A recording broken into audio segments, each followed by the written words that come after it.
Assalamualaikum teman-teman. Jadi dalam rangka memenuhi tugas mata kuliah ekonomi makro dan bisnis Islam, saya akan membahas mengenai materi keseimbangan pasar barang dan modal ISLM. Akan tetapi, sebelum kita terlalu jauh membahas materi tersebut, alangkah lebih baiknya saya memperkenalkan diri saya terlebih dahulu. Perkenalkan, nama saya Reskiani, salah satu mahasiswi dari Institut Agama Islam Negeri IAIN Parepare, Fakultas Ekonomi dan Bisnis Islam, Program Studi Akuntansi Syariah. Nah, dikarenakan teman-teman sudah tahu siapa sih nama saya, jadi mari kita langsung bahas mengenai keseimbangan pasar modal dan ISLM. Apa sih itu keseimbangan pasar modal dan ISLM? Model ISLM adalah sebuah kerangka kerja ekonomi makro yang digunakan untuk memahami keseimbangan pasar barang dan pasar uang.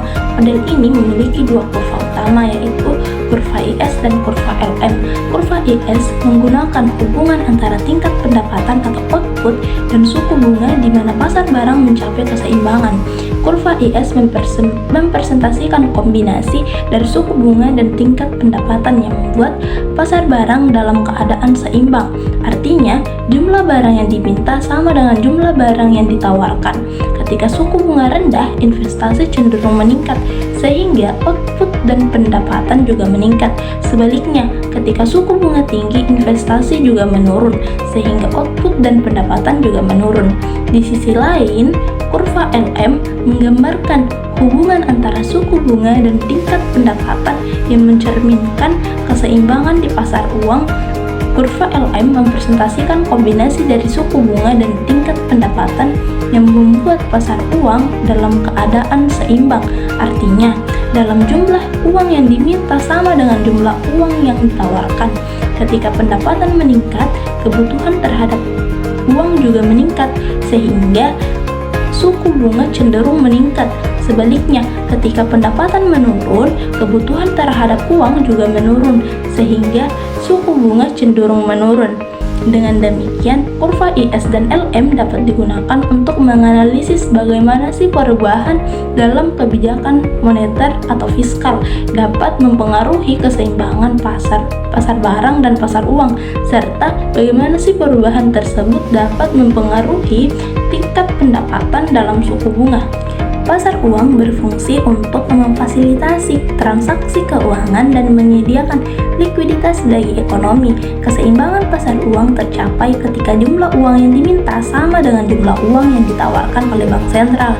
Ketika pendapatan meningkat, kebutuhan terhadap uang otomatis juga bertambah. Untuk mendukung transaksi ekonomi yang lebih banyak, dalam skenario ini kurva LM akan bergerak ke kanan ketika permintaan uang naik, yang tercermin dalam suku bunga yang lebih tinggi karena orang lebih banyak membutuhkan uang untuk bertransaksi. Akan tetapi sebaliknya, jika pendapatan menurun, kebutuhan uang menurun dan suku bunga cenderung turun, kurva LM akan bergerak ke kiri. Kenapa sih model ISLM sangat penting dalam analisis ekonomi? Dikarenakan model ISLM membantu memahami bagaimana sih kebijakan moneter atau fiskal memengaruhi perekonomian secara luas. Perubahan suku bunga oleh bank sentral dapat memengaruhi tingkat investasi dan output. Dengan demikian, model ini memberikan pemahaman yang lebih baik tentang interkoneksi antara kebijakan dan kondisi ekonomi, sehingga Nkom dapat membuat keputusan yang lebih tepat untuk mencapai tujuan ekonomi, seperti pertumbuhan ekonomi yang stabil serta inflasi yang rendah. Model ini juga membantu dalam menganalisis dampak dari perubahan dalam variabel ekonomi lainnya, seperti perubahan dalam pengeluaran pemerintah atau dalam pajak, sehingga menjadi alat yang sangat berguna dalam menganalisis ekonomi dan pembuatan kebijakan.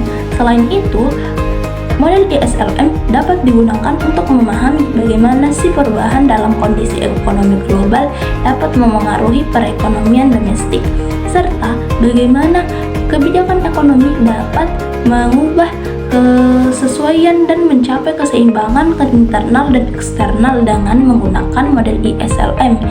Nkom dapat memprediksi dampak dari perubahan kebijakan dan membuat rekomendasi yang lebih akurat dan meningkatkan kinerja ekonomi. Di pasar barang, keseimbangan tercapai ketika total barang yang diminta sama dengan total barang yang ditawarkan. Saat suku bunga rendah, investasi cenderung meningkat karena biaya pinjaman menjadi lebih murah sehingga output dan pendanaan juga meningkat.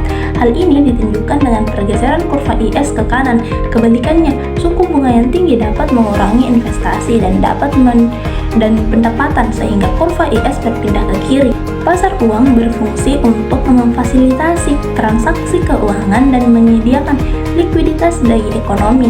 Keseimbangan pasar uang tercapai ketika jumlah uang yang diminta sama dengan jumlah uang yang ditawarkan oleh bank sentral. Ketika pendapatan meningkat, kebutuhan terhadap uang otomatis juga bertambah. Untuk mendukung transaksi ekonomi yang lebih banyak, dalam skenario ini kurva LM akan bergerak ke kanan ketika permintaan uang naik, yang tercermin dalam suku bunga yang lebih tinggi karena orang lebih banyak membutuhkan uang untuk bertransaksi. Akan tetapi sebaliknya, jika pendapatan menurun, kebutuhan uang menurun dan suku bunga cenderung turun, kurva LM akan bergerak ke kiri. Nah, apa sih salah satu contohnya dalam penerapan ISLM? Nah, contohnya itu ketika pemerintah memutuskan meningkatkan pengeluaran publik seperti pembangunan infrastruktur atau program sosial. Nah, kebijakan fiskal ekspansif ini akan menggeser kurva IS ke kanan karena permintaan cenderung meningkat. Nah, apabila suku bunga tetap, output dan pendapatan akan meningkat lebih lanjut karena efek multiplier dari pengeluaran pemerintah. Akan tetapi, jika bank sentral meningkatkan suku bunga sebagai respons terhadap pertumbuhan permintaan yang tinggi untuk mengendalikan inflasi, maka kurva LM dapat bergerak ke atas, menunjukkan penyesuaian dalam pasar uang. Peningkatan suku bunga akan membuat investasi menjadi lebih mahal sehingga dapat mengurangi investasi dan memperlambat kebutuhan dan pertumbuhan ekonomi. Nah, dalam situasi ini, efek dari kebijakan fiskal ekspansif dapat sedikit tereduksi oleh kebijakan moneter yang ketat. Nah, itulah tadi penjelasan saya mengenai keseimbangan antara pasar barang dan modal ISLM. Jadi dapat disimpulkan bahwa model ISLM adalah alat yang sangat berguna dalam analisis ekonomi, dikarenakan membantu memahami interkoneksi antara kebijakan dan kondisi ekonomi. Dengan memahami model ini, Nkom dapat membuat kebijakan yang lebih tepat untuk mencapai tujuan ekonomi seperti pertumbuhan ekonomi yang stabil dan inflasi yang rendah. Mungkin itu saja video dari saya tutup. Assalamualaikum warahmatullahi wabarakatuh.